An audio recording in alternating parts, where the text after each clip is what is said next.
Court में एक तो बेल एप्लीकेशन लगी हुई थी, जो दो मुल्ज़मान जो जेल में बंद पड़े थे, रज़ा शाह और जमील शाह, उनके बड़े पार्ट प्ले किए में इस केस में।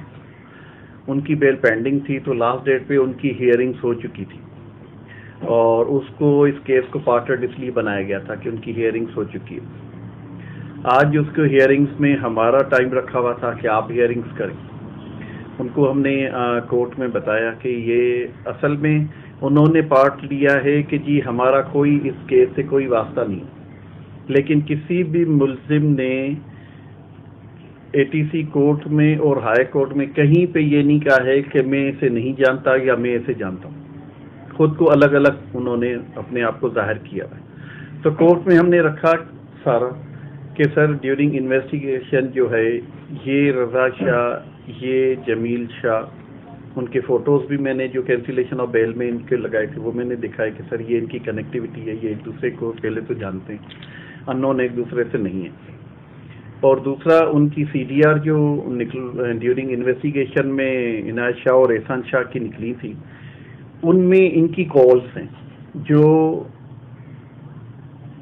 फोती अजय लालवानी के मर्डर से 3 दिन पहले इनकी बात हुई आपस में, और वो उनकी कनेक्टिविटी है कि ये एक दूसरे से टच में हैं, एक दूसरे को जानते हैं। दूसरा वो फोटोग्राफ्स इनके जो थे जिसमें एहसान शाह रज़ा शाह की शॉप पे बैठा हुआ है, कोई ट्रेडर्स शॉप है, ये आपस में इकट्ठे हैं एहसान शाह इनायत शाह वाले।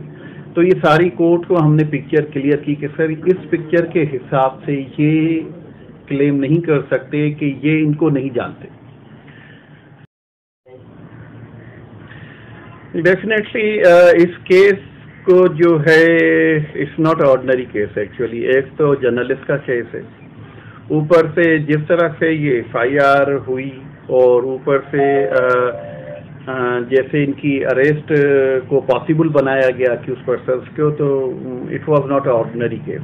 कि वो अगर कोई ऑर्डिनरी केस होता तो इस वक्त मेरे ख्याल में वो दब भी चुका होता, क्योंकि जहाँ पे पॉलिटिकल प्रेशर होता है, पॉलिटिकल इन्फ्लुएंस होता है, वहाँ पे ये चीज़ें सरवाइव करना बहुत डिफ़िकल्ट होता है, उनको फेस करना बहुत डिफ़िकल्ट होता है। इस केस में भी ऐसा ही कुछ है, जिस तरह से ये हो रहा है सिस्टम। इसमें हमारा एक जो है वो विटनेस है, जो आई विटनेस है, नरेश, वो नरेश कुमार जो था वो भी इससे जर्नलिस्ट से ही उसका भी वास्ता था, लेकिन अनफॉर्चुनेटली अभी कुछ अर्सा पहले उसका एक्सीडेंट शो किया गया खैरपुर और लाड़का ने, इसके खैरपुर और सक्खर के बीच में। और वेरी इंटरेस्टिंग कि उसको ट्रक ने हिट किया उसकी मोटरसाइकिल को, और वो उधर ही ऑन द स्पॉट मर गया। लेकिन वेरी इंटरेस्टिंग थिंग ये है कि जिस ट्रक ने मोटरसाइकिल को हिट किया, मोटरसाइकिल की लाइट तक नहीं टूटी है। तो इस हिसाब से उसको आप अब एक्सीडेंट कहेंगे या इंसिडेंट कहेंगे। ये रोड एक्सीडेंट तो ये नहीं हो सकता कि जी एक ट्रक क्या कोई गाड़ी भी हिट कर ले तो मोटरसाइकिल का कचूमर बन जाता है, पिछला टायर उसका खत्म हो जाता है। लेकिन ये ऐसे कौन सा एक्सीडेंट हुआ है रोड पे कि जिसको ना मोटरसाइकिल की पिछली लाइट तक नहीं टूटी है। तो आप खुद समझ सकते हैं कि वो क्या हो सकता है। लेकिन एक तो ये कंप्लेनेंट पार्टी अपने हिसाब से जिस तरह से डेली बेसिस पे कॉन्सिक्वेंसेस फेस कर रही है, प्रॉब्लम फेस कर रही है, थ्रेट फेस कर रही हैं, और जो तरीक़ेकार और पॉलिटिकल प्रेशर और ये सारा फेस कर रहे हैं, तो उस हिसाब से नरेश के पीछे फिर जाना, फिर इस चीज़ को फॉलो करना, ये इनके बस की बात नहीं है और ना वो ये उसको फेस कर सकते हैं।